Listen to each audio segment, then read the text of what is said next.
नमस्कार, मैं दीपक सिंह स्वरूची। विडंबना देखिए, अपने गीतों में अक्सर बंदूक को प्रचारित करने वाले मशहूर पंजाबी गायक सिद्धू मूसेवाला आखिरकार उसी बंदूक की भेंट चढ़ गए।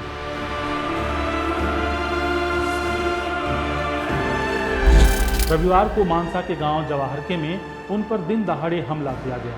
AK-47 से ताबड़तोड़ उन पर फायरिंग हुई, जिसमें उनकी जान चली गई। इस फायरिंग में मूसेवाला के साथ बैठे दो साथी भी जख्मी हो गए। गैंगस्टर लॉरेंस बिश्नोई के साथी और कनाडा में बैठे गोल्डी बराड ने सिद्धू मूसेवाला की हत्या की जिम्मेदारी ली है। मानसा के SSP के मुताबिक इस हत्या की वजह गैंगवार बताई गई है। जानकारी मिली है कि घटना वाले दिन सिद्धू मूसेवाला अपने साथ सिक्योरिटी में तैनात गनमैन लेकर नहीं गया था। मीडिया रिपोर्ट्स में दावा किया गया है कि मूसेवाला के पास पहले 8 से 10 गनमैन हुआ करते थे, जिन्हें बाद में घटाकर 4 किया गया।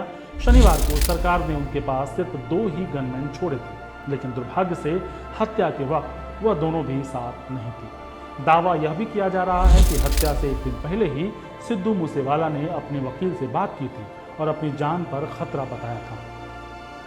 पुलिस का कहना है कि मूसेवाला की हत्या विक्की मिड्डू खेड़ा के कत्ल का बदला लेने के लिए किया गया, क्योंकि इससे पहले गैंगस्टर बिश्नोई के साथी रहे मिड्डू खेड़ा का मोहाली में कत्ल हुआ था। इस हत्या में सिद्धू मूसेवाला के मैनेजर का नाम आया था। मैनेजर इस घटना के बाद से ऑस्ट्रेलिया भागा हुआ है। एक नज़र डालते हैं और देखते हैं कि पंजाब के DGP ने इस केस को लेकर क्या कुछ कहा है। यह बयान रविवार रात का है।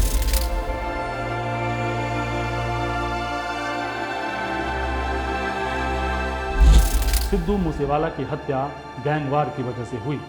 सिद्धू मूसेवाला के मैनेजर शगनप्रीत ऑस्ट्रेलिया में है। मोहाली में हुए विक्की मिड्डू खेड़ा मर्डर में उसका नाम था।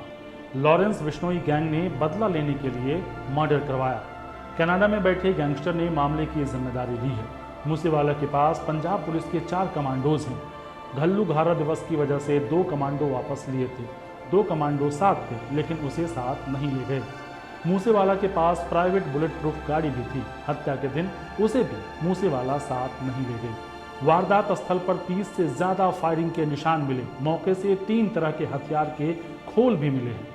वारदात स्थल पर जिस तरह से ताबड़तोड़ गोलीबारी हुई, पुलिस उसी आधार पर इसे गैंगवार बता रही है, क्योंकि इस तरह की गोलीबारी आमतौर पर बदला लेने के लिए ही किया जाता है, जिससे बचने की संभावना खत्म हो जाए।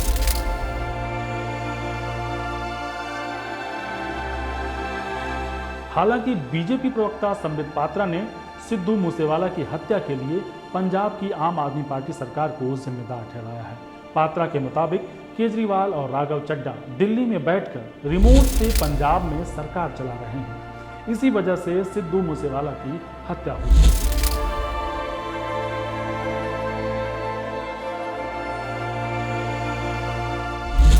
हमारे साथ बातचीत करने के लिए जगतार भुल्लर साहब हैं, जो पंजाब के जाने माने पत्रकार हैं और मीडिया संस्थानों से जुड़े रहे हैं काफी लंबे समय से।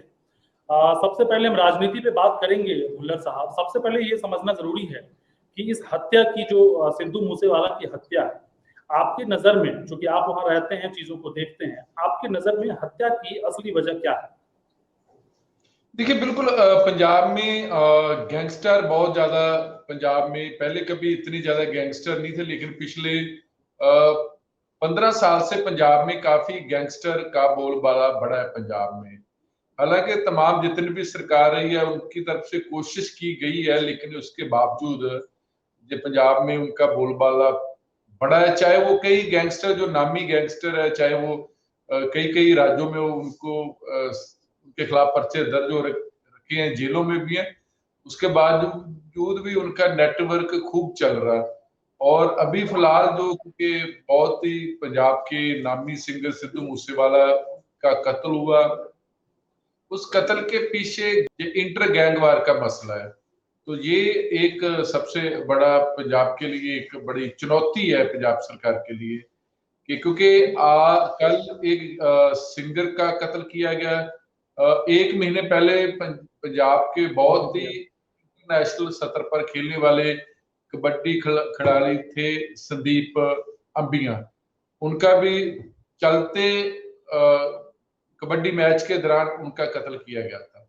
तो ये बड़ी चुनौती है। तो अगर सिद्धू मूसेवाला की बात करें तो इसके पीछे भी यही कारण बताया जा रहा है। और जिन्होंने कत्ल किया है, चाहे उसमें गोल्डी बराड़ हो, चाहे लॉरेंस बिश्नोई हो। लॉरेंस बिश्नोई राजस्थान की जेल में है, और जो गोल्डी बराड़ है, गैंगस्टर है, वो कनाडा वगैरह में बैठा हुआ है। तो वहां से ये नेटवर्क चला रहे हैं, एक जेल से चला रहा है, एक फॉरेन से चला रहा है। तो इन्होंने रिस्पॉन्सिबिलिटी ली है कि हमने ही सिद्धू मूसेवाले का कत्ल किया। जी, सवाल ये उठता है कि जैसे बीजेपी का कहना है कि अनुभवहीन सरकार है, उसके पास बहुत अनुभव नहीं है। दिल्ली में जो अरविंद केजरीवाल हैं, वहां से रिमोट कंट्रोल से उनको बताया जाता है कि क्या करना है, और उस हिसाब से वो फैसले ले रहे हैं। अभी हाल फिलहाल में जिस तरह से उनके सुरक्षाकर्मी जो थे, उनकी संख्या कम की गई थी, क्या आपको लगता है कि ये एक बड़ी वजह है सुरक्षाकर्मी का कम होना, या फिर आपको लगता है कि नहीं, ये बहुत मायने नहीं रखता क्योंकि ये बदला लेने के इरादे से किया गया था, ये होना ही था, या फिर प्रशासन दुरुस्त करते तो ज्यादा बेहतर स्थिति होती?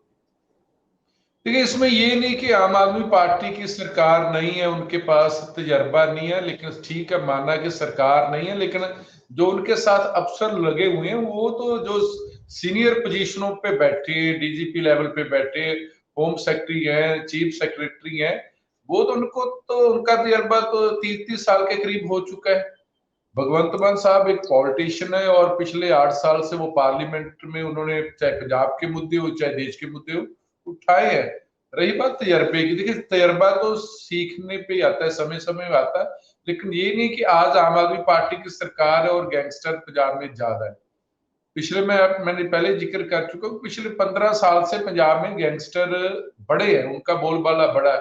चाहे श्रोमणी अकाली दल, भारतीय जनता पार्टी की जब अलायंस सरकार थी पंजाब में, तब ज्यादा गैंगस्टर थे पंजाब में। उसके बाद जब कैप्टन अमरिंदर सिंह की सरकार आती है, तो उन्होंने सीधा बोला था, जहां तो मुख्य धारा में आ जाओ, नहीं तो फिर कानून के हिसाब से आपके खिलाफ कार्रवाई होगी। तो जब कांग्रेस की सरकार थी, तो पंजाब में जो नामी गैंगस्टर थे, चाहे उसमें विक्की गौंडर हो, जयपाल भुल्लर हो, जिनका दूसरे स्टेट में जाके इनकाउंटर किया था, तब पंजाब में गैंगस्टर चले गए थे, दूसरे स्टेटों में चले गए। तो आपको भी पता कि जैसे यूपी में योगी साहब ने सख्ती की है, वहां के बदमाश दूसरे स्टेटों में चले गए होंगे, दूसरे राज्य के मुख्यमंत्री अगर सख्ती कर दे, वो तीसरे में चले जाते। तो ये बदमाश है। तो अभी पंजाब में एक ये सबसे बड़ी चुनौती है। ठीक है, सरकार नहीं है, लेकिन चुनौती भी इनके सामने बड़ी है। और जो खास करके अगर पंजाब पुलिस की बात करें, तो पंजाब पुलिस काफी उनके पास है, काम करने का तरीका है, वो काफी उनके पास तजर्बा है पंजाब में। चाहे क्योंकि पंजाब में एक आतंकवाद का एक दौर रहा, वो आतंकवाद का दौर खत्म हुआ, तो ये गैंगस्टर भी खत्म हो सकते। मसला सरकार नई या पुरानी का नहीं, मसला सरकार की नीति और नीयत का सवाल है। अगर आपके पास तजर्बा है, उसके बाद आपकी जो नीयत खोटी है, तो फिर भी आपका तजर्बा किसी काम का नहीं है। आपने ठीक बात कही, इसलिए मैं आपसे जानना चाहूंगा कि आपकी नजर में ये सरकार का फेलियर है, या फिर जो कानून व्यवस्था मेंटेन करने वाले पुलिस अधिकारी हैं, ये उनका फेलियर? क्योंकि आमतौर पे ऐसा कुछ होता है तो उनके पास कुछ लीड्स भी मिलते हैं, लेकिन इस बारे में देखा जाए तो कोई जानकारी उनको नहीं थी। अगर जानकारी होती तो शायद उस तरह की व्यवस्था की गई होती। तो क्या आप ये सरकार से ज्यादा पुलिस अफसरों की नाकामी मानते हैं?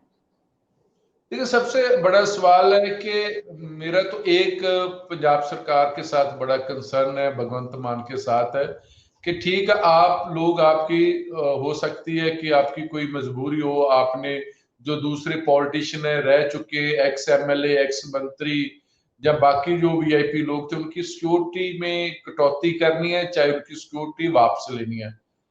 उनको नाम नशर नहीं करने चाहिए थे मीडिया के सामने, क्योंकि आजकल मीडिया भी आपको पता, print media, electronic media, social media, तो एक बार आपकी तरफ से कोई चूक होगी, तो चूक की फिर आप उसकी भरपाई नहीं कर पाएंगे। तो ये सरकार को जानने की कोशिश करनी होगी कि जिन लोगों के 424 के करीब लोगों की सिक्योरिटी वापस ली, उनके नाम कैसे नशर हुए, सीक्रेट डॉक्यूमेंट था, वो कैसे मीडिया के पास पहुंचा, कौन लोग जिम्मेवार है, जिन्होंने मीडिया को व्हाट्सएप किए थे या भेजे थे। दूसरी बात अगर पुलिस प्रशासन की करें तो देखिए पुलिस प्रशासन की फेलियर की अगर बात करें तो देखो आईबी की रिपोर्टें थी, इंटेलिजेंस की रिपोर्टें थी कि सिद्धू मूसेवाला टारगेट पे है, क्योंकि कई गैंगस्टर पकड़े गए थे। उन्होंने पुलिस इंटेरोगेशन में बताया था कि हमारा टारगेट सिद्धू मूसेवाला भी है। जब पंजाब में कांग्रेस पार्टी की सरकार थी तब उसके पास 8 सुरक्षा गार्ड थे, एक सरकारी जिप्सी थी। तो हो सकता है कि उस समय जिन्होंने मारना था, जिन्होंने कत्ल करना था, उनको मौका ना मिला हो, क्योंकि आपके साथ अगर 8-10 बंदे सिक्योरिटी वाले चलते विद वेपन चलते हैं तो फिर आप हिम्मत नहीं कर पाते। उसके बाद आम आदमी पार्टी की सरकार आ जाती है तो पता नहीं किस अफसर की फीडबैक के आधार पे उनकी जो सिक्योरिटी कटौती की गई। 4 बंदे रह गए, पहले 8 थे, 8 में से 4 रह गए और 4 में से 2 वापस ले लिए। तो 2 कल जो जब वो अपनी मौसी का पता लेने जा रहे तो उनके पास गाड़ी थार थी। तो आपको भी पता गाड़ी थार में 3 वो दोस्त थे, 2 पुलिस वाले थे, तो 5 लोग नहीं बैठ सकते थे। और हो सकता है कि सिद्धू मूसेवाला को भी एहसास ना हो तो मुझे किसी ने इसमें कौन जानकारी मारेगा। इसमें रोकूंगा, इसमें जानकारी ये भी मिली कि जो 2 सुरक्षा कर्मी थे जो उनको मिला था वो उस दिन उनके साथ नहीं गए थे। बिल्कुल बिल्कुल, उनके मैं वही कह रहा हूँ कि जो उनका साथी है जो अभी लुधियाना में उनका इलाज चल रहा है, जिस पे गोली लगी थी, वो कह रहे थे कि गाड़ी में जगह नहीं थी। और ये भी है कि सिद्धू मूसेवाला ने ये भी बताया था नाराज होकर कि अगर 2 मेरे से वापस ले लिए सरकार ने तो ये भी 2 ले लो, मुझे नहीं चाहिए सिक्योरिटी। लेकिन वही सवाल है कि जब उनको मालूम था कि इस तरह का थ्रेट है तो बिना सुरक्षा कर्मी के उनको नहीं जाना चाहिए था। आपको ऐसा लगता है कि उनकी भी गलती रही थोड़ी? बिल्कुल निश्चित तौर पे देखिए उनको कहीं ना कहीं उनको भी चाहिए था कि अगर आपके पास आपको थ्रेट आ रही है, आप टारगेट पे हो, आपके दुश्मन बहुत ज्यादा है, तो निश्चित तौर पे आपको भी ऐसी प्रिकॉशन लेनी चाहिए थी कि चाहे आपके पास 2 भी है, चाहे आपके पास एक भी सिक्योरिटी गार्ड है, उसके पास वेपन है, तो हो सकता है कि वो जिन्होंने हमला करना था वो ना कर पाते। लेकिन वही ना, अगर जे वाली बात होगी कि अगर यही सवाल ये भी है कि अगर नई आम आदमी पार्टी सरकार उनकी पूरी की पूरी सिक्योरिटी वापस ना लेती, उसके पास सिक्योरिटी होती, 8 गनमैन होते, तो जब आपके पास सिक्योरिटी हो, 8 गनमैन हो, तो उसका एक कमांडर होता है कम से कम सब इंस्पेक्टर लेवल का या इंस्पेक्टर लेवल का, तो वो आपको कहीं भी नहीं जाने देता। आपके पास अगर आपकी सिक्योरिटी में कोई इंस्पेक्टर रैंक का अधिकारी इंचार्ज है तो वो आपको अकेले कहीं भी जाने नहीं देगा, वो एक जिम्मेवार इंस्पेक्टर रैंक होता है। तो अगर आपके पास कांस्टेबल है तो आप कांस्टेबल को, आपको कांस्टेबल ही कह सकता है कि मैंने आपके साथ जाना है, मैं आपको अकेला नहीं छोड़ सकता, मेरी ड्यूटी है। लेकिन इंस्पेक्टर रैंक कहीं भी नहीं जाएगा, आपको अकेले जाने नहीं देगा। तो मुझे लगता है ये प्रशासन, जिला प्रशासन की, जिन लोगों ने फीडबैक दी थी कि उनको सिक्योरिटी की नहीं जरूरत, तो निश्चित तौर पे उनकी भी जिम्मेवारी बनती है अभी, क्योंकि उसके फादर ने तभी पोस्टमार्टम होने दिया कि जब तक पंजाब सरकार एक पंजाब और हरियाणा हाई कोर्ट के सिटिंग जज की निगरानी में जांच नहीं करवाएंगे तब तक वो पोस्टमार्टम नहीं करवाएंगे। अभी मुख्यमंत्री भगवंत मान की तरफ से हाई कोर्ट के जज की निगरानी में जांच करवाने का ऐलान किया, उसके बाद पोस्टमार्टम। अब जांच जब शुरू होगी, कहाँ कमी रह गई है, निश्चित तौर पे जो भी अफसर होगा, कहाँ चूक रहेगी, जो भी तमाम लोग होंगे, चाहे वो इंटेलिजेंस के लोग हों, चाहे वो सिविल प्रशासन के हो, चाहे वो पुलिस प्रशासन के हों, तो मुझे लगता है कि उनके खिलाफ तो निश्चित तौर पे जो कानून अनुसार मुताबिक कार्रवाई बनेगी वो तो बनेगी। लेकिन अभी माना जा रहा है कि देहरादून में 5-6 लोग पकड़े हैं पंजाब पुलिस की इनपुट के आधार पे, तो हो सकता है कि इस मसले का जो हल, जो जल्दी से मसला सुलझ जाए। आपको क्या लगता है, क्योंकि 10 मार्च को पंजाब में नई सरकार का गठन होता है और मात्र 2 से 3 महीने में आप देखिए, बल्कि 3 महीने में आप देखिए कि 3 लोगों की हत्या होती है, जिसमें 2 कबड्डी प्लेयर थे और ये तीसरा सिद्धू है। तो आपको लगता है कि आम आदमी पार्टी के लिए आने वाले समय में राजनीतिक रूप से चुनौती काफी बढ़ने वाली है? और अगर बढ़ने वाली है तो उनके पास रास्ता क्या है, क्योंकि उनके पास सरकार चलाने का अनुभव कम है? ये तो बिल्कुल देखिए, ऑपोजिशन पंजाब में श्रोमणी अकाली दल भी है, कांग्रेस पार्टी भी है, भारतीय जनता पार्टी। आज श्रोमणी अकाली दल और भारतीय जनता पार्टी ने पंजाब के राज्यपाल बनवारी लाल प्रोहित जी को ज्ञापन भी दिया है कि सरकार को बर्खास्त किया गया। अनुभव की कमी है। देखिए, सरकार चलाना इतना आसान नहीं, और एक पंजाब एक बॉर्डर स्टेट पे है, जहाँ हमारे आपको पता ही है कि पड़ोसी देश का क्या है, उसकी सोच क्या है।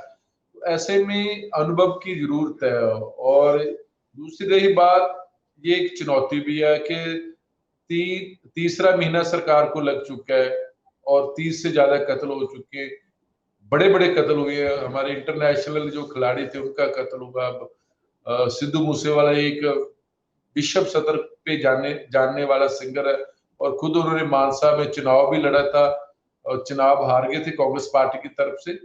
तो ये चुनौतियां भगवंत मान को सीरियस होना पड़ेगा। अब आप सोशल मीडिया के माध्यम से, फेसबुक के माध्यम से, यूट्यूब के माध्यम से आप सरकार नहीं चला सकते। आपको हर दिन सुबह 4 से लेकर फिर सुबह की 4 बजे तक आपको जागना ही पड़ेगा, क्योंकि ये 3 करोड़ की आबादी का सवाल है, और एक मुख्यमंत्री की जिम्मेवारी है कि हर पंजाबी की सुरक्षा करना उनकी जिम्मेवारी है। तो अभी आप पिछलियां सरकारों को, कि पिछले सरकारों ने ये नहीं किया, वो नहीं किया, पंजाब को पीटा गया, पंजाब को लूटा गया, पंजाब उजाड़ दिया गया, पंजाब रंगले से कंगला हो गया, ये नहीं अब चलेगा। ये एक पंजाब देश में फैशन बन चुका कि 70 साल भारत सरकार, जो पहले सरकार उन्होंने काम किया, अभी यही फंडा जैसे बीजेपी सेंटर में करे, वही फंडा भी भगवंत मान पंजाब में कर रहा है कि भाई अगर आपने 70। जी, जी आपने जिस तरह की बातें कही वहां पे मुझे एक सवाल याद आता है कि दिल्ली में भी जी जब जी अरविंद केजरीवाल की सरकार बनी थी तो ये रोज जी कहा जाता था कि ये धरने पर बैठ जाते हैं सरकार चलाना छोड़ के। क्या पंजाब में भी कुछ वही स्थिति हो गई है कि वो पिछली सरकारों को कोस रहे हैं, लेकिन जो नीतिगत फैसले लेने चाहिए उसको कितना छिपाना है, कितना बताना है, उन सब चीजों में वो पिछड़ रहे हैं? बिल्कुल, एक फैशन बन चुका है हिंदुस्तान में, ये बीजेपी फैशन लेके आई है कि 70 साल में इंडिया ने तरक्की नहीं की, अभी 2014 से ही देश में तरक्की होने लगी है। तो यही भगवंत मान साहब कह रहे हैं कि जब से पंजाब बना है तरक्की नहीं हुई थी, पंजाब को लूटा ही गया। तो हम आए, हम तरक्की लेके आएंगे, हम हेल्थ पे काम करेंगे, हम एजुकेशन में काम करेंगे। तो ये एक फैशन बन चुका है कि उन्होंने नहीं किया था कुछ, उन्हों पे इल्जाम लगे थे, तभी तो आपको पंजाब की जनता ने 92 सीटें दी है। अभी आपने 2 महीने में क्या किया? एक और बड़ी बात है कि पहले 6 महीने जी हनीमून के होते हैं, सरकार हनीमून की, ये एक और नया टर्म है, एक नई कह सकते हैं कि पहलू है कि आप 6 महीने वैसे निकाल दो, उसके बाद आपके पास टोटल 60 महीने होते हैं, तो 36 महीने आप निकाल दो, और आपके पास बाद में लगा लो कितने 25 महीने बाकी रह गए। तो ये एक फैशन बन चुका है सरकार का भी। 58 महीने बचे हैं भगवंत मान के पास, मान साहब के पास। तो ये कुल मिलाकर सरकार अभी, अनुभव। केजरीवाल धरने लगाते रहे, तो मुझे लगता है भगवंत मान ऐसे तो नहीं करेगा। उसको स्टैंड लेने पड़ेगा कि पंजाब एक स्टेट नहीं है, पंजाब एक सोच है, पंजाब एक भावना है। उस सोच को लेकर, उस भावना को लेकर, उस स्पिरिट को लेकर ही आपको काम करना पड़ेगा। देखिए, जो पिछली सरकारें, श्रोमणी अकाली दल ने करीब 19 साल सत्ता उनके पास रही है, कांग्रेस पार्टी के पास 25 साल करीब सत्ता रही है। उन्होंने काम किया, लेकिन जिस हिसाब से आम आदमी पार्टी उनको ये कहने में, लोगों में जिताने की कोशिश करी कि उन्होंने काम नहीं किया, वो लूटते रहे, ये भी गलत है। आप भी पंजाब आए होंगे, पंजाब के आप हाईवे देख लो, लिंक रोड देख लो, पंजाब के स्कूल देख लो, हॉस्पिटल देख लो, काम बढ़िया हुआ। ये नहीं कि अभी तक पंजाब में कोई काम नहीं हुआ, लेकिन हर कोई, मुझे लगता है कि भारत सरकार की जो सरकार है, बीजेपी की सरकार है, वो लोगों ने एक मॉडल बना लिया है कि पिछली सरकारों को बुरा कहते हो, आप कुछ नया करो ना, तो फिर बोल दे कि देखिए हमारे पास तो 5 साल ही थे, हम तो 60 महीने नहीं हमें दिए, लोगों को आपने 60 साल दिए। ये मुझे लगता है दलील और तर्क बिल्कुल देश के लोगों के साथ, पंजाब के लोगों के साथ ये एक अन्याय नहीं है, नहीं चलिए, है, कुल मिलाकर न्याय आपकी नहीं है। बातचीत से जो समझ में आया कि सरकार को सरकार की तरफ फैसले लेने चाहिए, बच्चों की तरह कि पिछली सरकारों ने नहीं किया या रोना रोना वो नहीं करना चाहिए, और उनको सोचना चाहिए कि राज्य के हित में क्या फैसले हैं और उनको किस तरीके से लागू करना चाहिए। अगर हम कुछ फैसले ले रहे हैं तो उसको छुपाने की जरूरत है या बताने की, आप सिर्फ प्रचारित करने के बजाय आप इस बात पर जोर दें कि आपकी सरकार है और लोगों की रक्षा करना आपकी पहली चुनौती है। बातचीत के लिए बहुत शुक्रिया भुल्लर साहब।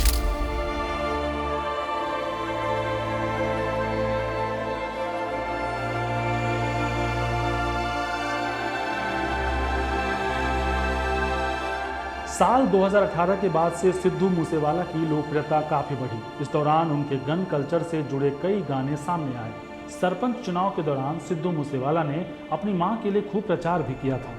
अभी सिद्धू मूसेवाला की मां चरणजीत कौर मूसा गांव की सरपंच हैं। लोकप्रियता इतनी थी कि कांग्रेस ने 2022 पंजाब चुनाव के लिए मूसेवाला को अपनी पार्टी में शामिल कर लिया। हालांकि वो आम आदमी पार्टी के उम्मीदवार विजय सिंगला से हार गए थे। यह वही विजय सिंगला हैं जिन्हें हाल ही में भ्रष्टाचार के आरोप में भगवंत मान सिंह की सरकार ने बर्खास्त किया था।